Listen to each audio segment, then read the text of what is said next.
Hello students, स्वागत है आपका आपके अपने यूट्यूब चैनल प्रमोद सर रायसेनगर पर। स्टूडेंट्स, हम 10वीं क्लास के जो मैथ का चैप्टर जो 16वीं है प्रश्नावली 16वीं, जिसमें पृष्ठीय क्षेत्रफल और आयतन है, घन, घनाभ, बेलन, शंकु और गोला। शंकु हमारे सिलेबस से हट गया बच्चों। आज हम जो सवाल लेंगे वो सारे हम गोले पर लेंगे और उस ये छठा पार्ट है। इससे पहले हम 5 वीडियो बना चुके हैं जिसमें घन, घनाभ और बेलन हम पढ़ चुके हैं, ठीक है। और ध्यान रखना 16.3 हमारे सिलेबस से हटी हुई है, तो हम 16.4 के सवालों पर डिस्कस करेंगे, ठीक है। तो आज हम सबसे पहले जो कि मैंने बताया ना, हम आकृति शेप कौन सी पढ़ रहे हैं, स्फीयर यानी कि गोला। गोल क्या होता है, ये आपके सामने जो आकृति है ये बच्चों ये देखो, ये क्या है, गोलाकार आकृति है। एक होता है वृत्त और एक होता है गोलाकार, ठीक है। तो वृत्त यानी कि सर्कल, गोल यानी कि स्फीयर। तो मैं आपको कहूँ वृत्ताकार और गोलाकार में फर्क क्या होता है, दोनों में डिफरेंस क्या है, तो बच्चों सीधी सी बात है, वृत्ताकार वस्तु से केवल दो ही तरफ से एक सर्कल के वृत्त के रूप में दिखाई देती है, और जो गोलाकार वस्तु है बच्चों ये 3D होती है। ये किसी भी दिशा में आप खड़े होकर देखेंगे तो वो गोल ही आपको दिखाई देगी, ठीक है। तो अपने क्या करते हैं, ये आपके सामने गोला था, इस गोले का हो सकता है आपको यूँ सर्कल के रूप में दिख रहा हो, तो इसलिए मैंने बताने की कोशिश की है, पृथ्वी की तरह मान लो आप इसको, ठीक है। और ये इसकी क्या है, रेडियस यानी कि त्रिज्या है। आप चाहो तो इसको यहाँ पर पूरा यूँ भी बता सकते हो, एक ही बात है, ये यहाँ कहीं मिला दो भले, ये सब क्या है, त्रिज्या है, ठीक है ना। तो ये हम क्या पढ़ रहे हैं, गोलाकार आकृति। गोलाकार आकृति में हमने पढ़ा कि इसकी क्या होती है, त्रिज्या होती है, रेडियस, ठीक है। वही जैसे हम वृत्त में पढ़ रहे थे। अब मैं आपको कहूँ कि ये जो गोलाकार आकृति है जिसकी त्रिज्या ये r दी हुई है, आपको मैं कहूँ इसका पृष्ठीय क्षेत्रफल, गोले का पृष्ठीय क्षेत्रफल बताओ, तो सरफेस एरिया, ठीक है, इंग्लिश में बोलेंगे सरफेस एरिया। तो गोले के सरफेस एरिया का फॉर्मूला होता है बच्चों 4πr², 4πr², ठीक है। इसी तरह से गोले के आयतन का भी सूत्र होता है बच्चों, गोले के आयतन का सूत्र होता है 4/3πr³, ठीक है।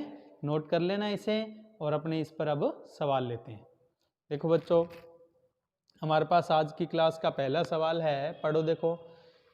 1.4 सेमी त्रिज्या वाले गोले का पृष्ठीय क्षेत्रफल एवं आयतन बताओ।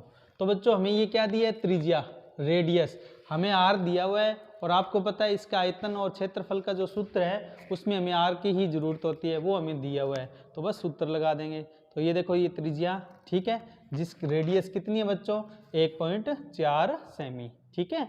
अब अपने फॉर्मूला लगाते हैं। गोले के पृष्ठीय क्षेत्रफल का सूत्र क्या है बच्चों, 4πr², रख देते हैं इसे। देखो 4, ये देखो ये 4 रखा, पाई का मान आपको पता है 22/7, और रेडियस हमारे पास कितनी थी, ये रही 1.4, तो 1.4 1.4 दो बार रख दिया। ये कटिंग करेंगे तो आएगा 0.2, और 4 का 22 से किया 88, इसका इससे किया तो 0.28, 88 का 0.28 से गुणा करेंगे तो 24.64 वर्ग सेमी, ठीक है। तो ये हमारे पास सरफेस एरिया यानी कि पृष्ठीय क्षेत्रफल आ गया बच्चों। अच्छे से सीख लेना, इंपॉर्टेंट क्वेश्चन है। अब मैं आपको यूँ कहूँ इसका आयतन बताओ, तो आयतन का फॉर्मूला, अब हमारे पास आयतन का फॉर्मूला क्या है बच्चों, 4/3πr³। अब इसे रख दो, ये देखो 4/3, पाई की जगह 22/7, और r के क्यूब का मतलब ये 3 बार, देखो, ठीक है, गुणा कर लो। जब ये कैलकुलेट करेंगे तो ये कितना आएगा, 11.5 घन सेमी, क्योंकि ये आयतन ना इसलिए घन सेमी लगाया बच्चों, ठीक। ये सवाल आपको खुद करना है बच्चों, देखो बिल्कुल वैसा ही है पिछले सवाल की तरह, ये आपकी प्रैक्टिस के लिए, अच्छे से नोट कर लो इसे। अब अगला सवाल देखो, एक गोले का पृष्ठीय क्षेत्रफल 616 वर्ग सेमी है, तो गोले का आयतन बताओ। पृष्ठीय क्षेत्रफल का सूत्र क्या होता है बच्चों, 4πr², यानी कि ये 4πr² के बराबर है, और आयतन पूछा है। तो अपने क्या करते हैं, हमें अब की बार क्षेत्रफल पहले से दिया हुआ है, तो हम इसे सूत्र के बराबर रख देंगे। तो सबसे पहले देखो, गोले का पृष्ठीय क्षेत्रफल का सूत्र क्या होता है, 4πr²। अब हम सूत्र में वैल्यू रख देते हैं स्टूडेंट्स। इसमें देखो, ये 4 की जगह 4 रखा, पाई की जगह 22/7, r² यानी कि रेडियस पता नहीं है, ठीक है, और ये कितना दिया हुआ है 616। अब आर स्क्वायर बराबर क्या होगा, ये 7 ऊपर चला जाएगा, 4 गुना 22 ऐसे नीचे लगा देंगे, तो 616 गुना 7 बटे में 4 गुना 22। ये कटिंग कर दो बच्चों, ये काटेंगे 22 दूना 44, फिर बच गया 17, 22 8 176, ये काटेंगे तो ये आएगा 7, 7 का 7 से गुना किया 49, स्क्वायर हटाएंगे तो इधर रूट हो जाएगा, कितना आएगा 7। तो आर का मान कितना है बच्चों 7 सेमी। हमारे पास त्रिज्या 7 सेमी आ गई और पूछा क्या बच्चों हमें आयतन, और आयतन का सीधा सा सूत्र है 4/3 पाई आर क्यूब। लगा दो, देखो ये रहा 4/3, ये पाई और आर हमारे पास कितनी आई थी 7, ये 7 लगा दिया। ठीक है, बस कैलकुलेट करना है, ये इससे कट गया, पॉइंट में आंसर आएगा क्योंकि 3 किसी से काट ही नहीं रहा या कट नहीं रहा। गुणा करने के बाद जब 3 का भाग देंगे बच्चों तो ये आएगा 1437.33 घन सेमी। आयतन है ना इसलिए घन सेमी। ठीक है बच्चों, ये जो सवाल है ये आपको खुद करना है, आपके सामने देखो स्क्रीन पर।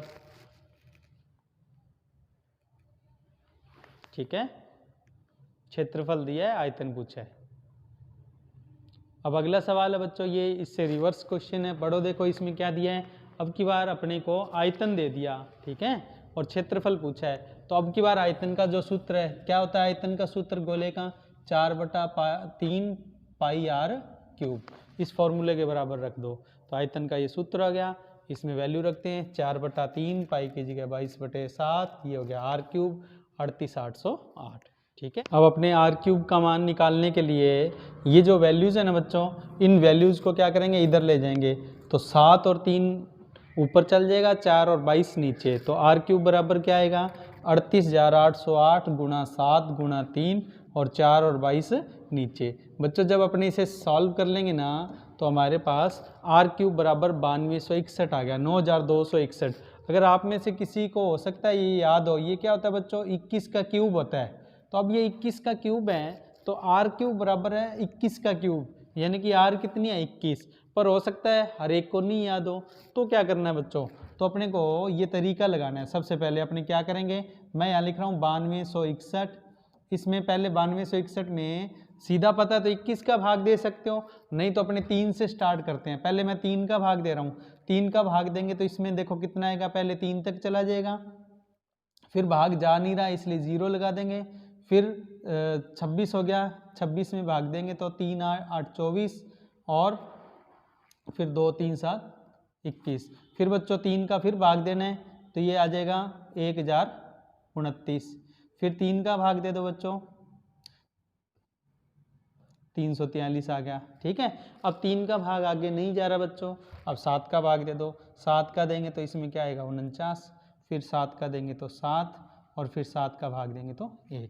तो बच्चों आप ये देखो कि जब यहाँ क्यूब लगा होता है, यहाँ अगर स्क्वायर होता है फिर तो 2 में से यानी 2 का ग्रुप लेके 2 में से एक वैल्यू बाहर निकालते हैं, और जब क्यूब लगा होता है तो 3 में से एक वैल्यू बाहर निकालते हैं। ये देखो ये 3 कितनी बार है 3 बार, तो इसमें से एक 3 बार निकाल देंगे।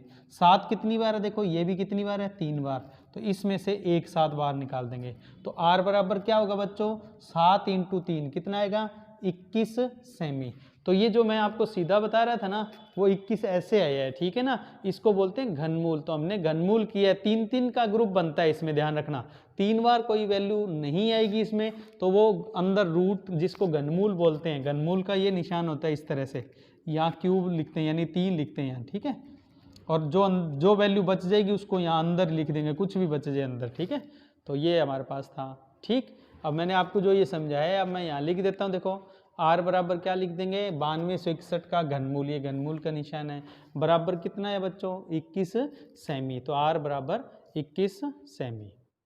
अब अपने को गोले का पृष्ठीय क्षेत्रफल चाहिए जिसका सूत्र हमारे पास 4πr² है बच्चों, इसमें वैल्यू रख दो 4, ये रहा 4 की जगह, फिर पाई की जगह 22/7 गुणा 21 गुणा 21, 7 से ये काटेंगे 3, 22 का 4 से किया 88, 21 का 3 से किया 63, 88 का 63 से किया तो 5544 वर्ग सेमी। तो ये हमारे सवाल का आंसर हो गया। ठीक है, ये आपकी प्रैक्टिस के लिए क्वेश्चन है बच्चों, ये आपको खुद करना है, देखो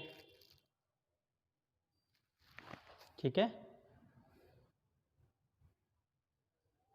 अब अगला सवाल देखो, एक बेलन शीशे का बना हुआ है जिसकी त्रिज्या 4 सेमी और ऊंचाई 10 सेमी है। देखो बच्चों, ये बेलन की त्रिज्या है r, बेलन की त्रिज्या है r, ठीक है। कितने सेमी है बच्चों? 4 सेमी। और ऊंचाई कितनी है इसकी? 10 सेमी। तो ये बेलन की त्रिज्या है, r लिख लो, बड़ा r, छोटा r या r1 कुछ भी लिख दो, और ये ऊंचाई h है। इसे पिघलाकर 2 सेमी त्रिज्या वाले कितने गोले बनाए जा सकते हैं? तो ये त्रिज्या किसकी है बच्चों? ये त्रिज्या है गोले की। तो इसको अगर अपने r1 लिखते हैं तो इसको क्या लिख लेंगे? r2 लिख लेंगे, ठीक है। अब मैं आपको यूँ कहूँ कि इसमें सबसे पहले अपने लेते हैं एक बेलन। देखो यहाँ पर हमने ये बेलन ले लिया। इस बेलन की बात करें तो इसकी जो हाइट है, बेलन की हाइट कितनी दी हुई है बच्चों? हाइट दी हुई है 10, ये 10 दी है हमें हाइट। और इसकी जो त्रिज्या है वो कितनी दी हुई है हमें? 4 दी है ये त्रिज्या यहाँ से बेलन की, ठीक है। इसको पिघलाना है और जो गोले बनाने हैं। गोले की जो हमें त्रिज्या दी है बच्चों, ये गोले की त्रिज्या हमें दी हुई है, कितनी दी हुई है गोले की त्रिज्या? 2, ये हमें 2 सेमी दी है, ठीक है। अब फॉर्मूला लगा देते हैं। एक बात याद रखना कि कभी किसी भी वस्तु को पिघलाकर दूसरी वस्तु बनाते हैं तो बड़ी वस्तु का आयतन, यानी कि देखो बेलन को पिघलाया है, बेलन का आयतन ऊपर, और छोटी छोटी जो वस्तुएं बना रहे हैं वो बना रहे हैं गोलियां या गोले, तो गोले का आयतन क्या आएगा? नीचे। तो अपने कैसे लिखेंगे? देखो इसे, गोले की संख्या बराबर बेलन का आयतन बटे एक गोले का आयतन। बच्चों हम पढ़ चुके हैं बेलन के आयतन का सूत्र होता है पाई r स्क्वायर h, और गोले के आयतन का सूत्र होता है 4/3 पाई r क्यूब। अब ये r1 r2 आप लिखना चाहो तो जैसे इसे r1 लिख देता हूँ, इसे r2 लिख देता हूँ, वैसे कोई फर्क नहीं पड़ता इसका, ठीक है। बस आपको पता होना चाहिए ये किसकी? बेलन की त्रिज्या और ये गोले की। अब अपने को क्या करना है? पाई से पाई काट देना है, क्योंकि पाई का यहाँ कोई रोल नहीं है, पाई इसमें कट जाएगा बच्चों, ठीक है ना। ध्यान रखना, पाई को काट दिया हमने, 22/7 लगाना तो लगा देना, नहीं यहाँ लिखना आपकी इच्छा है। अब देखो अपने इसमें वैल्यू रखते हैं। देखो पाई की जगह 22/7 आपने लिखना है तो ठीक है, नहीं तो ये देखो यहाँ बाद में कट जाएगा, कटना जरूर है। फिर देखो r किसकी? बेलन, बेलन की त्रिज्या कितनी है हमारे पास? 4, तो देखो 4 × 4 2 बार, क्योंकि स्क्वायर है। फिर बेलन की ऊंचाई कितनी है? 10, ये क्या रख दिया? h की जगह 10। फिर देखो 4/3, और यहाँ पर देखो r यानी कि गोले की त्रिज्या का क्यूब, तो त्रिज्या कितनी है? 2 सेमी, 2 को 3 बार लिख दिया बच्चों, ठीक है। अब आप यहाँ गौर करना, इस 4 से ये 4 कट गया, देखो 2 दूनी 4 होता है, उससे ये 4 कट गया, 2 से इसे काटेंगे तो कितना आ जाएगा? 5 आ जाएगा। और ये जो नीचे 3 है ना, ये ऊपर चला जाएगा बच्चों, पलट के 3 ऊपर चला जाएगा, तो 5 का 3 से गुना हो जाएगा। गुना के क्या आएगा? गोले की संख्या 5 दिए 15। तो बच्चों हमारे सवाल का आंसर क्या आया? 15 गोले। तो कितने गोले बन जाएंगे? पिघलाने के बाद 15 गोले बन जाएंगे, ठीक है। ये सवाल आपको खुद करना है बच्चों, ये आपके लिए है।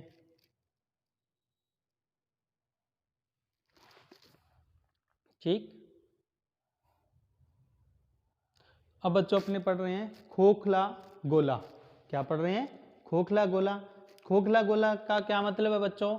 देखो ये एक गोला है, ठीक है, और ये खोखला है अंदर से, जैसे बॉल होती है ना हमारी, हम बॉल वगैरह खेलते हैं तो वो बॉल अंदर से क्या होती है? खोखली होती है।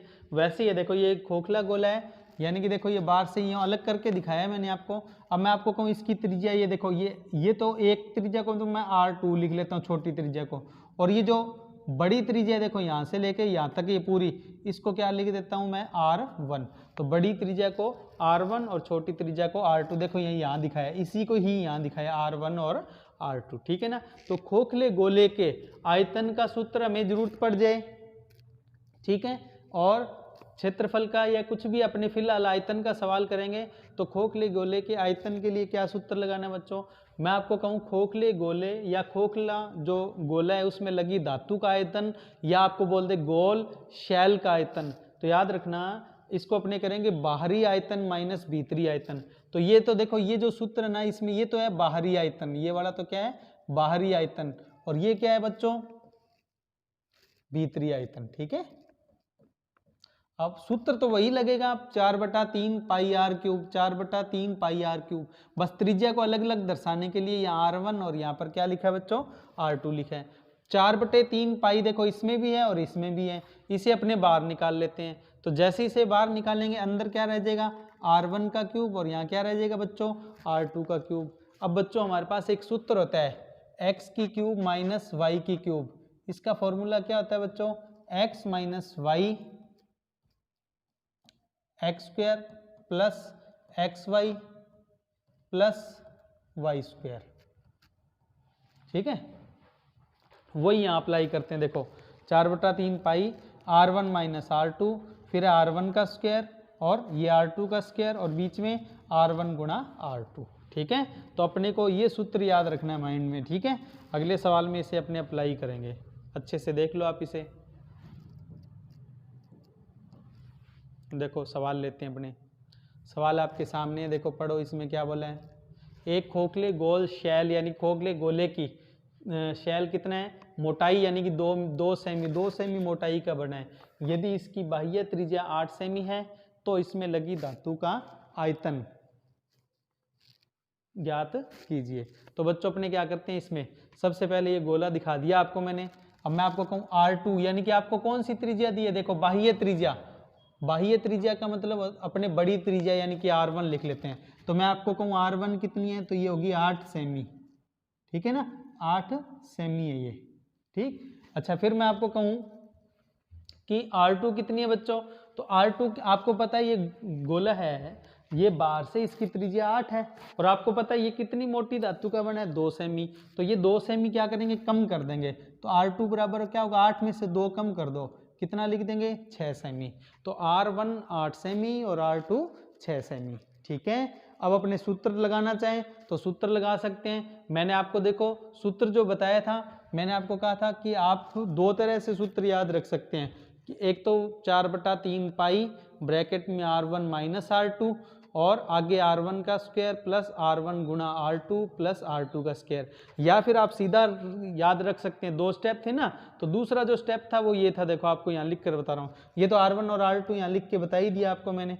अब आपको देखो खोखले शैल का आयतन इस तरीके से भी याद रख सकते हो। दूसरा स्टेप पिछले सवाल में मैंने आपको बताया था ना, पिछली स्लाइड में सूत्र बता रहा था, वहाँ ये सूत्र भी लिखा था और आगे सॉल्व करके लिखा था, वो दोनों में से कोई भी लिख सकते हो। तो अपने क्या करते हैं, इस सूत्र को अप्लाई कर लेते हैं। ये आपकी बुक में भी इसी तरीके से दिया हुआ है। तो देखो 4/3 पाई की, देखो 4/3 तो है ही है बच्चों, पाई की जगह 22/7 और ये देखो 8 का क्यूब माइनस 6 का क्यूब, ये R1 है और ये R2 है।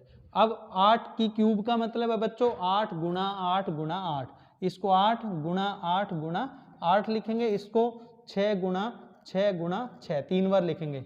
तो ये तो आएगा 512 और वो आएगा 256। तो देखो 4/3 22/7 और ये आ गया 512, ये 216, ये घटा लेंगे तो ये आ रहा है 296 और ये 4/3 और ये चल ही रहा था। कटिंग करने के बाद बच्चों हमारे पास कितना आएगा, 1240.38 घन सेमी। तो ये हमारे पास सवाल का आंसर होगा। ठीक है, इस तरीके से आप इसे कर सकते हो।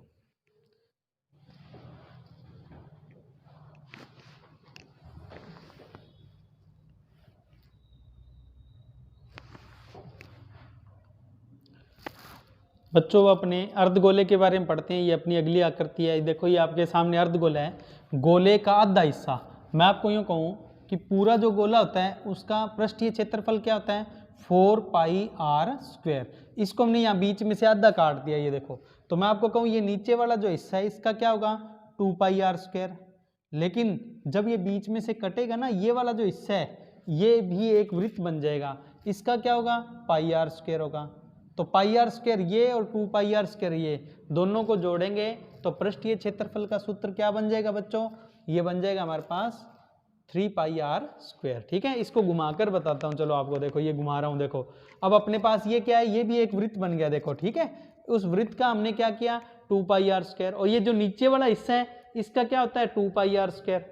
ठीक है, 2 पाई आर स्क्वायर, तो ये नीचे वाला हिस्सा और जो बीच में से हमने काटा उस काटे हुए का कितना है, pi r square. Pi r square में किसकी बात कर रहा हूँ, फिर बता रहा हूँ, देखो ये वाला, ये जो आपके सामने आ रही है।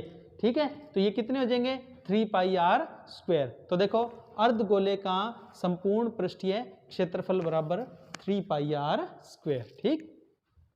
और आयतन का सूत्र क्या होगा? पूरे गोले का क्या होता है बच्चों? 4/3πr³। अब ये उसका क्या हो गया? आधा हो गया बच्चों। ठीक है, आधा हो गया, इसलिए 4 को आधा करके यहाँ क्या लिख दिया? 2/3πr³। ठीक है, तो इस तरह से हमें इन सूत्र का यूज करना है। ठीक, अब अपने इस पर सवाल लेते हैं। देखो सवाल आपके सामने है, लिखा हुआ है एक अर्धगोले की त्रिज्या यानी कि रेडियस दी हुई है बच्चों, त्रिज्या दी हुई है कितनी? 4.5 सेमी। इसका संपूर्ण पृष्ठीय क्षेत्रफल और आयतन ज्ञात कीजिए। तो अपने इसके लिए क्या करेंगे बच्चों? सबसे पहले अर्धगोले का संपूर्ण पृष्ठीय क्षेत्रफल का सूत्र क्या होता है? 3πr²। इसमें वैल्यू रख दो। देखो क्या 3 की जगह देखो ये रहा 3, पाई की जगह कितना रख रहा है? ये देखो ये पाई की जगह 22/7 और रेडियस हमारे पास क्या है? 4.5 गुणा 4.5। तो बच्चों अगर अपने कैलकुलेशन करें तो 7 किसी को नहीं काट रहा, इनमें से सारा लास्ट तक गुणा करेंगे और 7 का भाग देंगे तो हमारे पास आंसर आएगा 190.93 वर्ग सेमी। तो ये हमारे सवाल का आंसर हो गया। ठीक है, अब अपने को आयतन चाहिए। अब अपने इसी आयतन का सूत्र लगा देंगे। मैं आपको कहूँ आयतन का क्या सूत्र है? तो आयतन का सूत्र है 2/3πr³। ठीक है ना, तो अब अपने इसमें वैल्यू रख देते हैं। क्या रखेंगे? 2/3 की जगह 2/3, पाई की जगह 22/7 और r³ यानी कि 4.5 गुणा 4.5 कितनी बार रख देंगे बच्चों? 3 बार रख देंगे। तो इससे हमारे सवाल का आंसर 190.93 घन सेमी, ये हमारे सवाल का आंसर आएगा। ठीक है, और बच्चों ये हमारी आज की क्लास का अंतिम क्वेश्चन था, ये आपको करना है। ठीक है, आपकी प्रैक्टिस के लिए ये सवाल है, अच्छे से कर लेना। स्टूडेंट्स आपकी कोई भी जो क्वेरी हो वो आप ये जो हमारा टेलीग्राम का ग्रुप बना हुआ है प्रमोद सर RSNR, इस टेलीग्राम के ग्रुप में या ये व्हाट्सएप जो नंबर दिए हैं इन पर आप अपनी क्वेरीज़ भेज सकते हैं। और ये जो क्वेरीज़ हैं इनका सॉल्यूशन जो है स्टूडेंट्स आपस में ही दूर कर देते हैं। फिर भी जिस सवाल का आंसर नहीं मिलता है वो आप हमसे पूछ पाएंगे। तो इस टेलीग्राम का जो ग्रुप है इसमें आप जुड़ जाइए। ठीक है, इसके अलावा कुछ सोशल प्लेटफॉर्म और हैं, ठीक है, जिन पर आप हमसे संपर्क कर सकते हैं। जो इसमें तीसरे नंबर पर है प्रमोद सर रायसनगर, ये टेलीग्राम का चैनल का लिंक है। टेलीग्राम का जो चैनल है आप उसमें अगर जुड़ते हैं तो आपको पिछली सभी वीडियोस की जो लिंक हैं प्लस उनकी PDF जो नोट्स हैं वो आपको मिल जाएंगे। ठीक है स्टूडेंट्स, आप इन सोशल प्लेटफॉर्म पर ज़रूर जुड़िएगा और ज़्यादा से ज़्यादा स्टूडेंट्स तक अपना जो ये YouTube चैनल है इसका प्रचार करिएगा, क्योंकि बिल्कुल फ्री ऑनलाइन क्लास हैं। और आज की जो क्लास है उसको यहीं अपने समाप्त करेंगे। जय हिंद, जय भारत। थैंक यू बच्चों, प्रैक्टिस कीजिएगा। आप मिलते हैं आपसे अगली वीडियो में।